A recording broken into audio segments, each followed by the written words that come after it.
put the toast in the toaster, but she won't let me flush it. Now, pretend for a moment that this is Channel 12 or Channel 3, and this breaking news. You know, they have a breaking news thing out all the time. Breaking news. 4th Avenue Church of Christ, Franklin, Tennessee. Preacher, Mike Williams.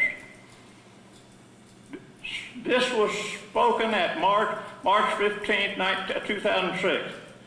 The 4th Avenue Church will accept and has accepted members who have been baptized as infants, who have been baptized from some reason other than the remission of sins, and as well as those who have never been baptized.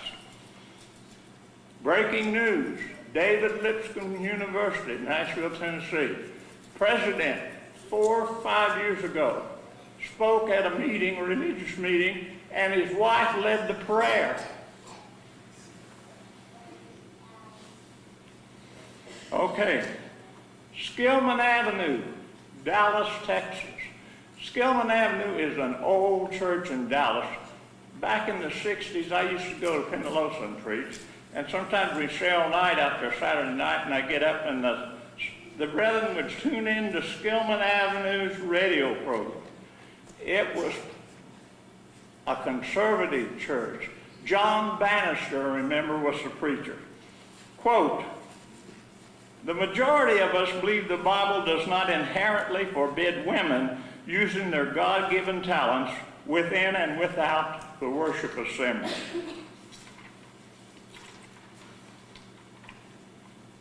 Breaking news. Our typical band is going to look like a drum set, a keyboard, and 2 or 3 guitars. Quail Springs Church of Christ, Oklahoma City.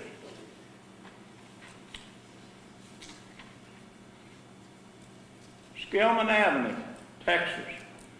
What fun we had. We had a joint meeting with the Skillman Avenue Church of Christ and the Wilshire Baptist Church for an evening of food fellowship in North Dallas. I was listening, back when I had Cox TV, I changed to AT&T here a while back, but I was listening, several years ago to a religious program put on by the Fraser Memorial Methodist Church of Montgomery, Alabama. They had a big choir and they sang and as soon as it was over, they introduced an ensemble. An ensemble is about 6 or 8 people. And they got up and sang, and they were from the Perry Hills Church of Christ.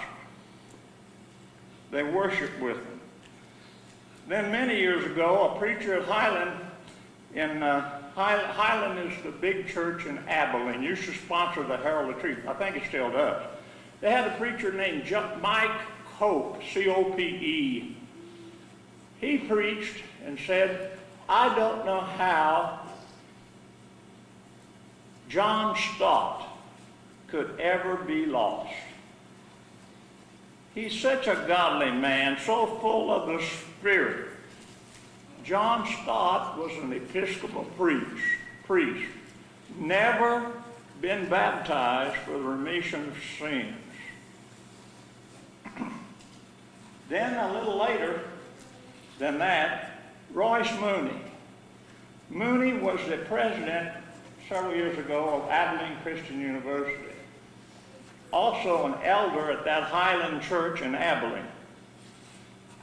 He recognized Max Lucado as the outstanding alumna of Abilene Christian University. Max Lucado has left the church, preaches for a denominational church, uses the instrument in his worship, doesn't believe that baptism for remission of sins is necessary. Now, one or two more breaking news, and then we'll go right into the lesson.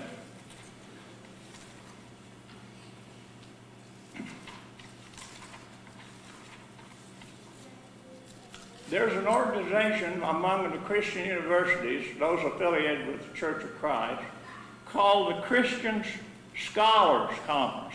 It's kind of the elite of the elite, the very well educated ones. They had a meeting. They have a meeting every year. They've been going on for 28 years, but this one I'm referring to was in Nashville at David Lipscomb University. Pepperdine was there, Abilene was there, Oklahoma Christian was there, Harding was there, and some others. One of the most startling participants was a former Christian, Abilene Christian student whose name was Jared Kramer. Kramer made this statement: "I don't believe in restorationism or primitivism." It says he doesn't believe in the New Testament church. That's what it says, doesn't it? You don't believe in restoration or primitivism. I just don't think it's biblical. I don't care two bits if today's church looks like the first century church, and I don't think God does either. You say, well, why'd you give us all that stuff? Well, what's going on? What's the matter with us? Another article I read, this was in, I can't remember what periodical, it had said that, it said that 20 congregations of the Lord's church that year, and I forget, it was back up 2 or 3 years, had put the instrument in. Now, what are you going to talk about? And I've got to hurry along, because I'm going to talk about postmodernism and the Christian. You said, preacher, where in the world did you get that? Well, here it is.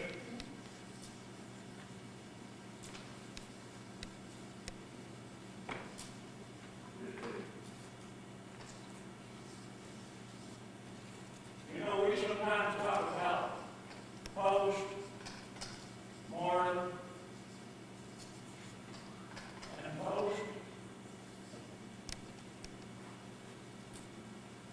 humorously. Post means after. So postmortem, that's death. After death, we sometimes have postmortem examination. And then sometimes after death, we award posthumously a Congressional Medal of Honor to a soldier or veteran. After, arising from that. That's what we're talking about when we talk about that. Modernism.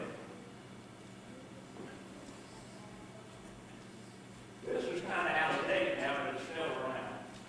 Modernism is a philosophy where they use the latest science and modern researcher at that time, the modern at that time, to investigate beliefs, theology,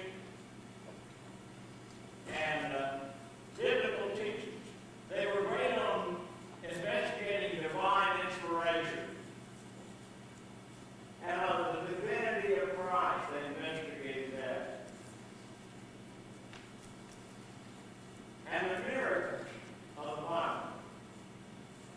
And we went through that for about, this modernism from about 1900 on to 1950. Then this started to appear, postmodernism. It's another philosophy. That's the lesson tonight. How does it affect the church? Now, Church of Christ at Emporia Avenue is not a postmodern church. I can tell you for sure. But some of those things I read as breaking news are the result of postmodernism. That's why I read it. We also want to talk a little about our culture. You know, culture has a lot to do with how we think and live, and what we say and what we practice. It has to do with our ideas and our thoughts and how we do things. And what's approved. You know, today our culture is saying yes to homosexuality, isn't it? Last election, Maine and Maryland, two states voted to recognize same-sex marriage. They're along with what? About 7 or 8 other states. Kansas has not done that yet, and I hope it doesn't. These things are passed, the culture is passed down from one generation to another. I'll tell you what, some of these things in postmodernism and our culture are so set that they creep in, and we're not often aware of it. We become desensitized. Now, you know, 40 years ago, they had I Dream of Jeannie on top. You know, the law said they couldn't show her navel. Today, there ain't no law, is there? Pardon the grammar. The law said you couldn't show a couple in the same bed. Remember Lucy and Desi, Arnaz, and I Love Lucy? They slept in separate beds. Not today.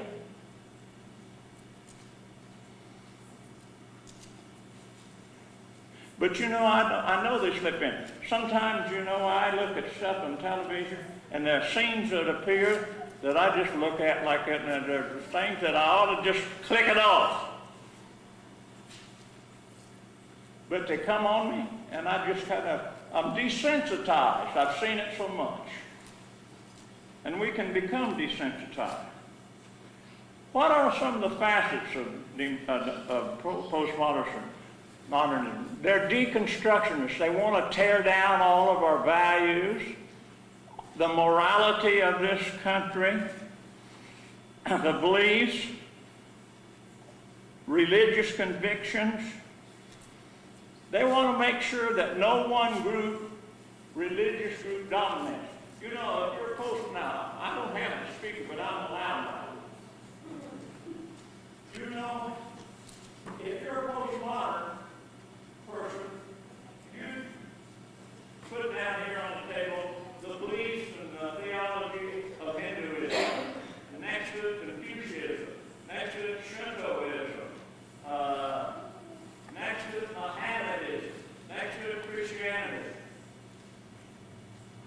They wouldn't say Christianity is the one you ought to take. There's good in all of them. I hear people say today that those Muslims worship the same God I do. They haven't studied. Allah is not Jehovah God. You've got the 3-in-1 God, don't you? God the Father, the Son, and the Spirit. They don't have that. But I hear people today say, and I think it's postmodernism, part of it, they worship the same God as I do. Now, they don't want anybody to choose one over the other. They don't want to be accountable to a higher power. They say, postmodernists say, Christians are too judgmental. You're arrogant and full of pride, the way you judge other religious groups.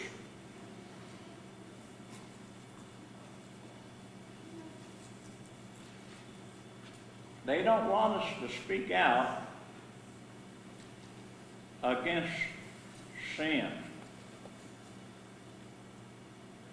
You know, adultery has almost taken the land, at least in politics. Schwarzenegger, Petraeus,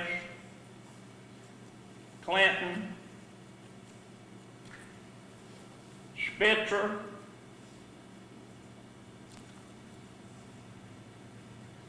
Edwards, and, of course, we go back a little, LBJ, and John Kennedy. All of them were womanizers, weren't they? And you know, they don't want us to denounce that.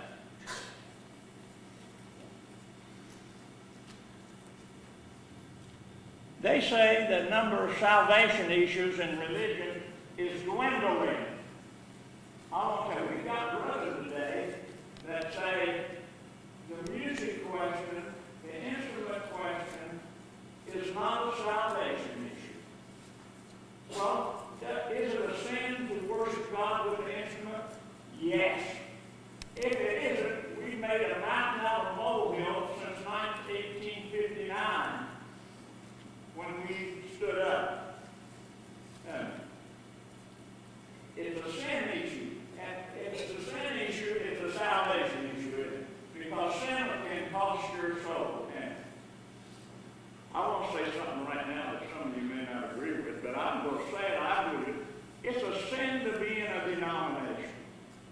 If they worship with an instrument, if they preach something other for salvation and the baptism for the remission of sins, if they don't eat the Lord's Supper every day, every Lord's Day, those are sinful things. We sometimes know, you're going too far, preacher. I've got good people, I do too, in denominations. I've got a raft of Methodists in my mother's family.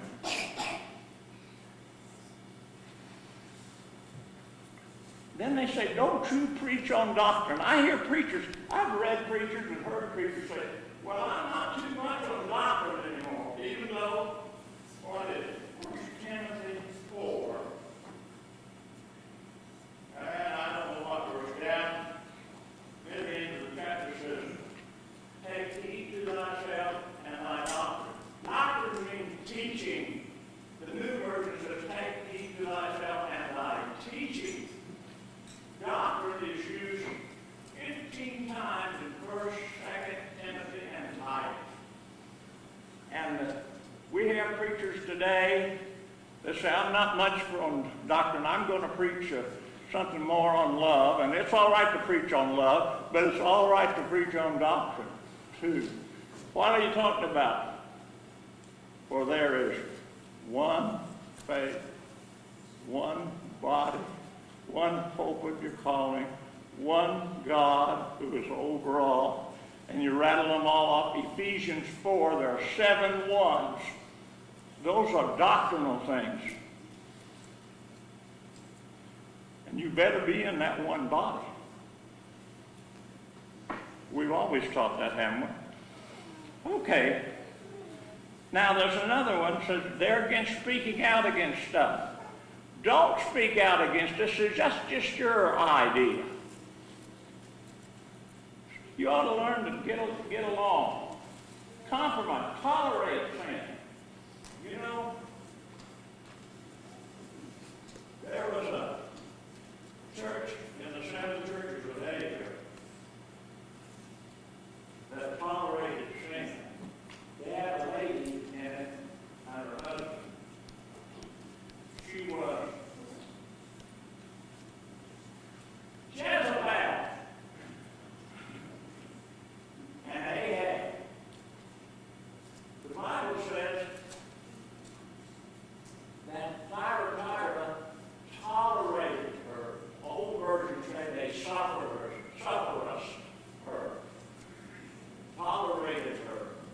And she, you think, taught men to commit fornication and men to eat meat offered to idols. And it says in that passage, her children will be killed. Do we tolerate things today? Do we have adultery in the church? Do we have people who are known sinners in the church and they're in full fellowship? Do we tolerate? Now, last but not least, and I'll have to hurry, there are 4 topics.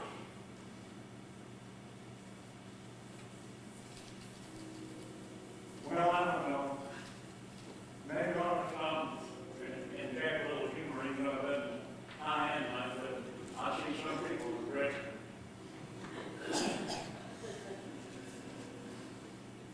ladies and men were going to straighten up their lives. The husband she had done some things that were wrong. They went to a judge and told the judge that what they were doing. They're trying to straighten up. And the judge said, well, what'd you do? The lady spoke up, said, I stole a can of peaches in the grocery store. How many peaches were in that can? 6. The judge said, okay, 1 night in jail for every peach. 6 nights. And they said, thank you, start leaving. And the husband, bless his heart, spoke up. So, honey, you forgot. You also stole a can of peas.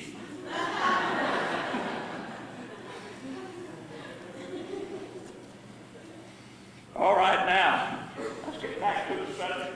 Brand new life. Now, these are not my words. I don't deal with this many syllables usually. Secularization. We've heard preachers talk about the secular, that means the worldly and the temporal, and the things that are sacred. Comparing secular to sacred things.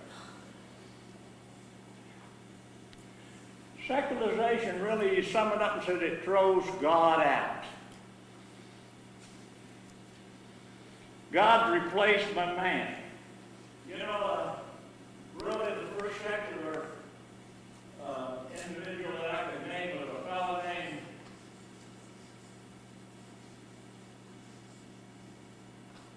named Frederick Nietzsche, was a German philosopher,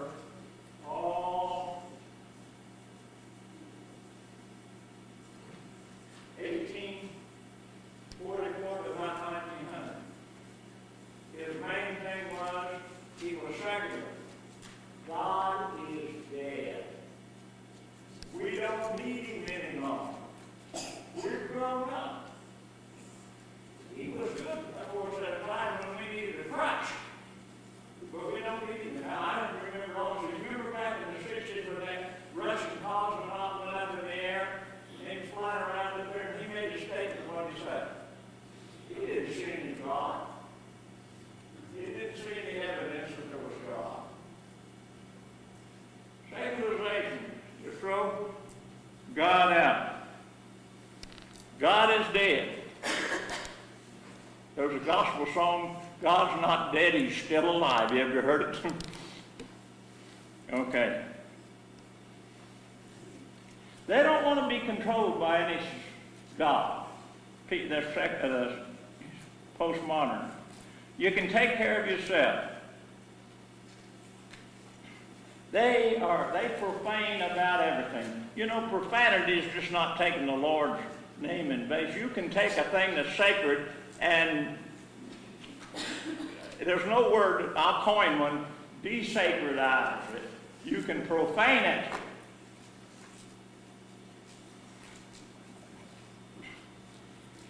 We've got some people that show disrespect for everything that we used to think, Roseanne on television, I don't watch her. She's a lesbian.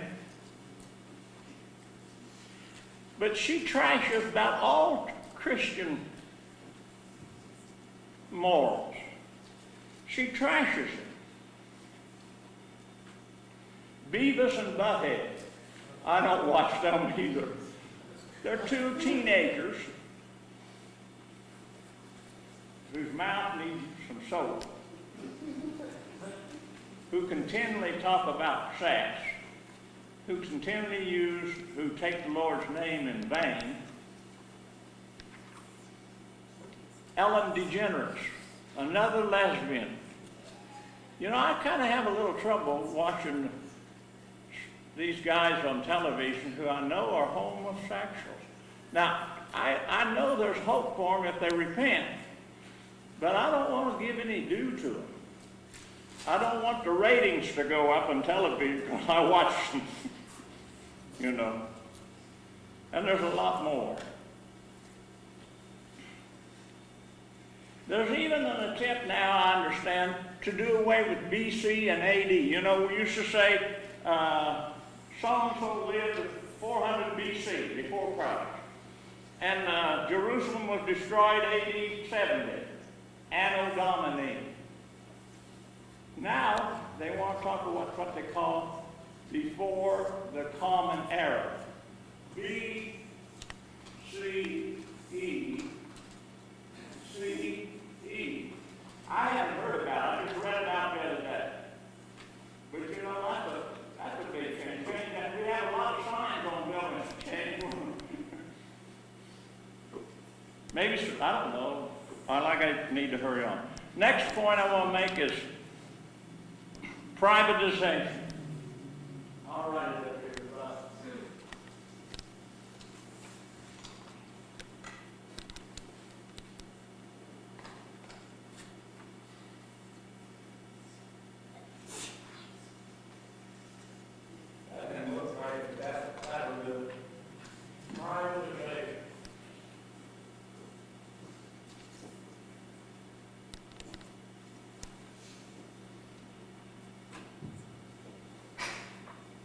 They want their own, postmodernists want the right to choose all their own religion. It's like going out of the beach with the cafeteria furs over here, going down the line, don't want that, don't want that.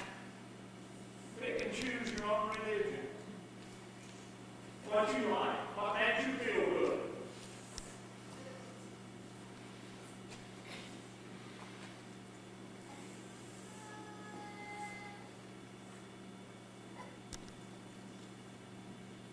They say, don't say things are wrong for everybody. There's no universal wrong. They also say there's no universal truth. I want to say this.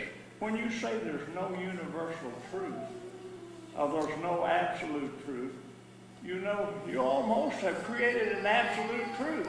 There's none. You know? But they say that.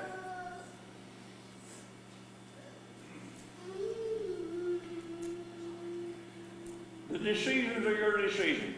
No, you don't have to listen to anybody else. It's mine. The Bible says, if you abide in my word, then you are my disciples, and you shall know the truth, and the truth shall make you free. I decide for myself.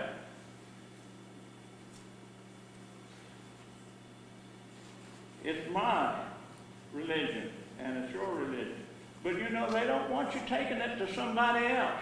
So the Matthew 28 verses on the Great Commission, go into all the world, preach the gospel, would conflict with their beliefs. Now, I think I can get done by 5, too.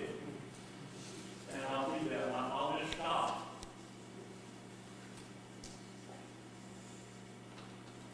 Pluralization, boy. You know, well, I won't say that. That's what gets into something else there.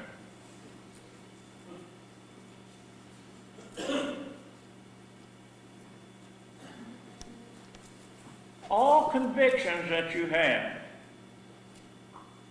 about values are equal in validity.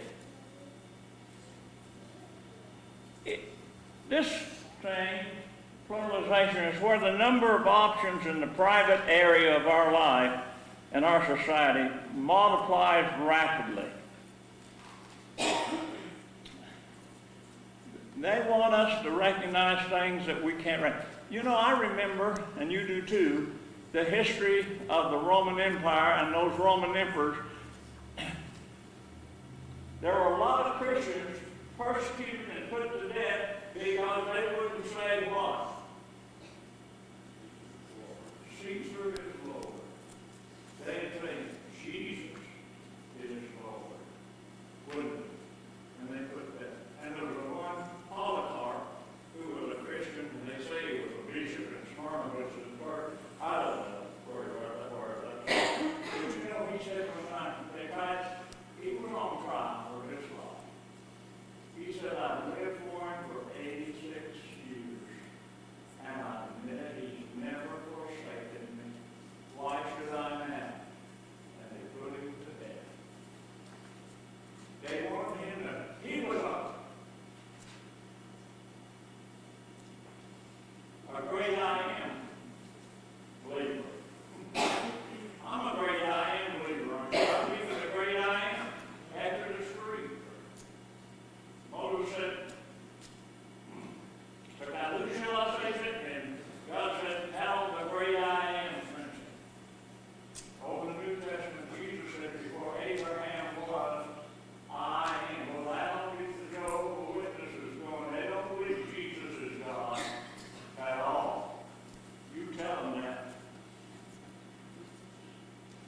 Now,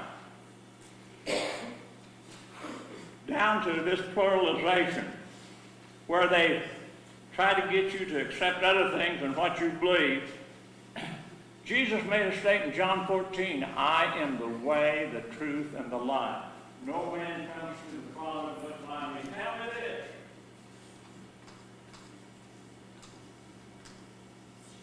They want to change it to say, I am a way. What's the difference between the way and a way? You know. Christianity, I told you they didn't promote Christianity necessarily.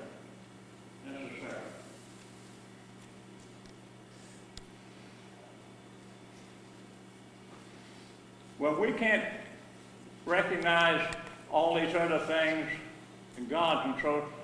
We believe in that Ephesians 4 thing, the 7 ones. One body, one God, one Father, and on. One baptism. Last, is that the last one? Yeah. And I still got to read that.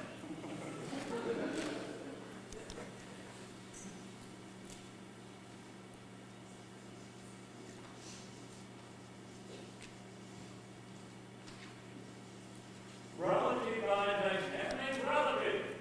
You know, there's no absolutes.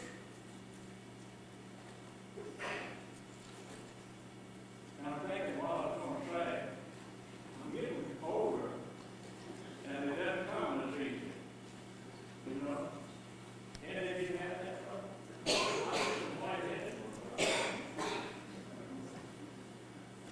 Well, anyway. Postmodern people believe in situationalism. The situation that you're in and the circumstances determine whether it's true or not. It's called situation ethics. We've heard that. Willis has talked on that. Beliefs and thoughts are subjective. You know, I taught school, and I said, I use this board because I stood in front of a board for 35 years. You know, we used to give subjective tests. What's the other kind? You had a subjective test and a true false test. Multiple choice was that? Objective. Now, subjective test is where you wrote an essay and answered the question.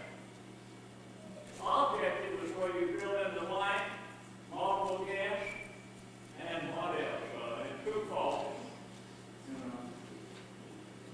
Okay.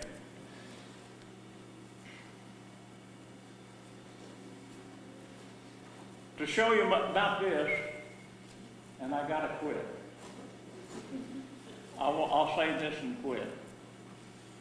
There was a blind man who was asked to examine an elephant.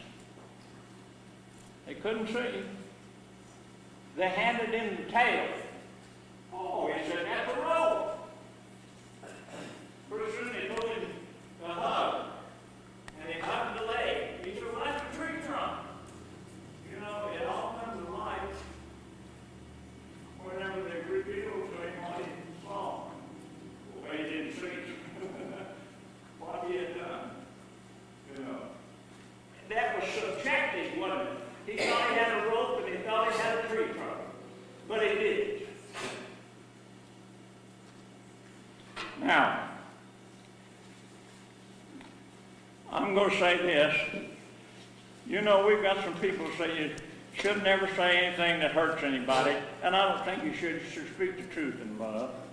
But you know, Jesus, when he took after those Pharisees, Matthew, he said, hypocrite, hypocrite, hypocrite, hypocrite, snake in the grass, white and wall. Then, now, I don't know if he was, I want to say this. Did I say, yeah, Jesus said, I want to say this. Jesus didn't sin, did he?